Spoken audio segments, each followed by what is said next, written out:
So now what do? We have our whole huge stack of squares. Now we have to lay them out. So what I typically do is I lay them out on the floor. I have tried using a design wall in the past, but my room, my studio is a pass-through, and I get a little bit too much wind from people coming and going through, that it kind of blows things off of the best laid plans for a design wall. So I just typically work on the floor. They can be off to the one side of the room where people don't have to walk through. And I just go back and forth. And also, I don't mind looking down on them and seeing them. It works just fine for me. So I think you just have to remember to make your space work. Of course, it's easier when you're working on a smaller project versus a larger one where the tails of it might hang out into the walking space. But hey, you just gotta work with what you've got. So I'm going to go ahead and switch you around to that space, and then I'll talk you through how I lay things out. Okay, so here we have our approximately 240 squares, and then I'm going to show you just kind of how I go through and lay a few rows out. I try to kind of come up with a pattern that looks random, if that makes any sense. So I might go with a row that has, the map print, and then a print that I only have one or two of, and some of the ones that I have a large amount in a row, and then I'll move on to the next row and not repeat certain elements to kind of give the appearance of randomness and sprinkle things down throughout the quilt. But so to just get started, because maybe that's a little difficult to understand, I would just sit on the floor basically and lay out a block. So I need 14 across and 17 down to make my project.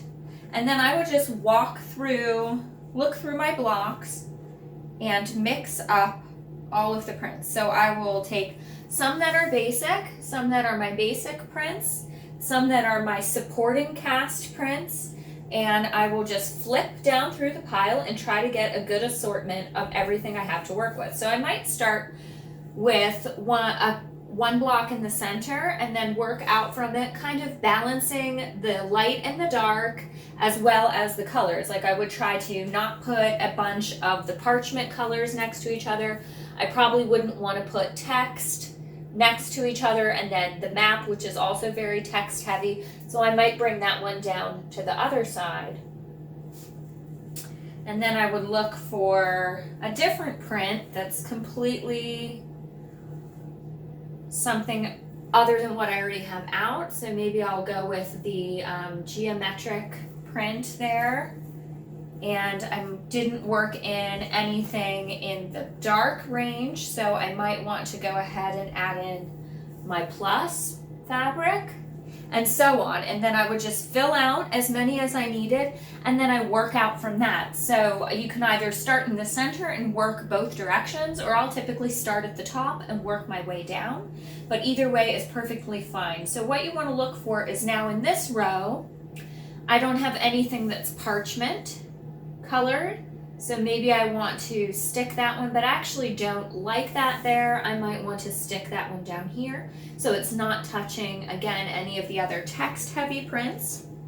I didn't yet use my light blue dot, and I don't have anything really large scale here, so I might go ahead and add that next to the map because it's very different looking. I like the little triangles. I think they would be great down here. And you can choose if you want them to be directional or not on that. Then I didn't use this very dark black piece, and I don't have any feature fabrics in this section, so I would add the feature fabric there. Coming over to the next spot, I might want to add the little stars, and then let's choose something for in there. How about the lines. So now you can see how we don't have any of the same fabrics touching. We also try to not have the same colors touching or the same type of print touching. So that just keeps your eye moving around. It doesn't bunch anything that's too similar in one spot. And then I just keep working away from that. So we might want to do the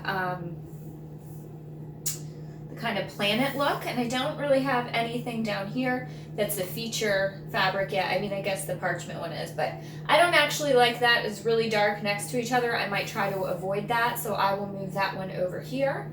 Even though there's a dot, they're not similar at all, so I think that works as far as those prints. I want to work in my black at some point, but that might be better to start down on another, like going out a little bit more on this one. I didn't yet use the navy, so I might want to go ahead and put that over here. And even though it's also dark, it's different enough. And even though it's also a small print, I still feel like it's more spread out, that it works there. And I just try to think about all of those things. And when I get stuck, it's nice to have those prints that you maybe just have one or two of that you can mix in and say, okay, there's the one that breaks up all of the sameness and all of the repetition, that continues to keep it a little bit more unexpected. And here I could put that one next to the dot, or I could go ahead and move it over here. Since I already have a blue with a white background, I might want to put the blue with the white background in a different spot. And we are going to have to repeat things too, so keep that in mind. And then I would try to think of where they lie in another part of the quilt. So since I have this little blue triangle, but it's several spots away, it's okay to go ahead and repeat that in this section, because it is not going to blob up together, and in fact it helps your eye flow across the quilt looking for things that match. And again, I'm going to repeat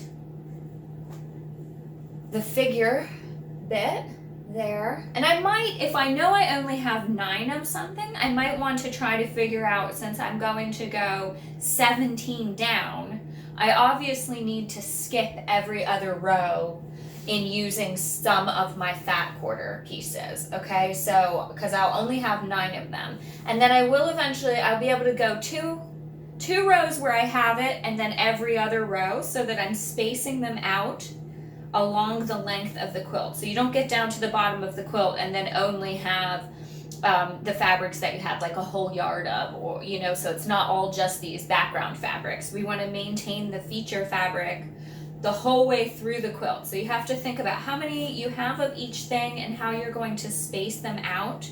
So every other row is probably a good tip for that. And actually, in that regard, I might want to go ahead and put this, you know what, I'm going to swap these, because I feel like, oh no, I like that. And see, it's just kind of playing around with it and seeing what you do and don't like next to each other. It's okay to have a little bit. I'm not sure I like that, so I might go with that there. Maybe I'll slide them around a little bit. That might be helping me. And then I would like this dark one here. And then you just kind of work around, and sometimes I have to move things because I don't quite like the placement after all. Or they seem like when my eye gets caught on a certain spot, then I know I have to trade something else. So that's just a way to think of it. So I'll repeat a lot of the same fabrics throughout, but just trying to dance them around. So just have fun with it, kind of play and explore. And, you know, you'll get better the more that you work with it, of course. But that's a little bit how I try to space the fabrics out.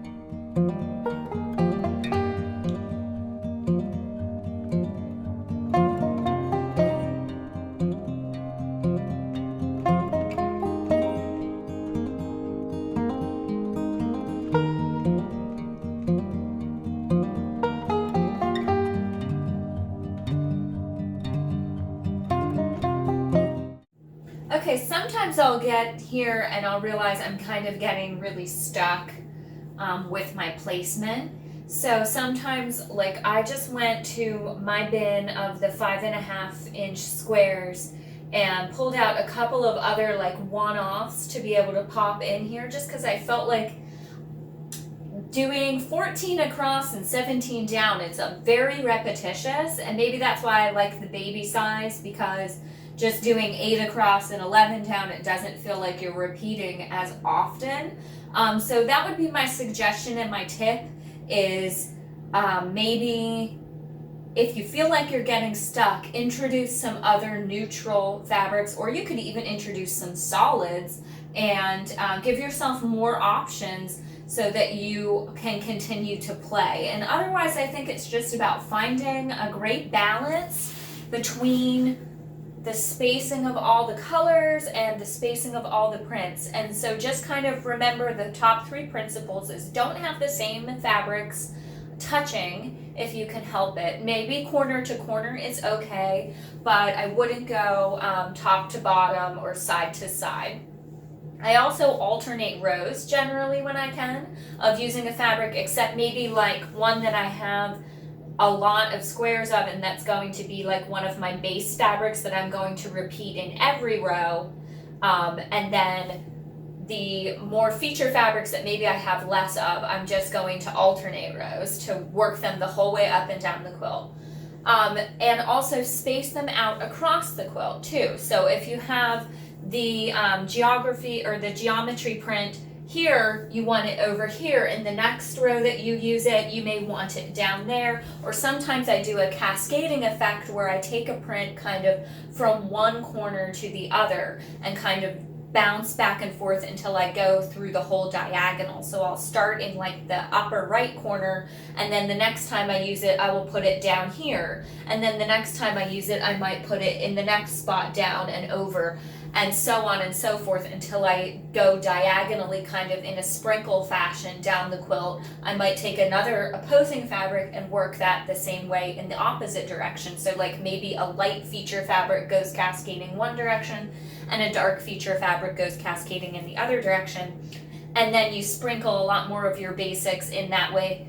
I sometimes do it where I have the one feature fabric that I keep very central and bounce it back and forth through the middle rows a bunch of times. So just kind of making up a little rule for yourself and then following the rule can really help with spacing. And again, if you find that you're getting stuck, it may be that you do not have enough fabrics, or you don't have enough plain fabrics or enough fabrics in a variety of prints. So you may want to go back and look for something that kind of bridges that gap that you're finding you're running into. And otherwise, like I said before, you just need to play and have fun and enjoy the process. So thanks for joining me, and I'll see you next time where we'll sew all the rows together.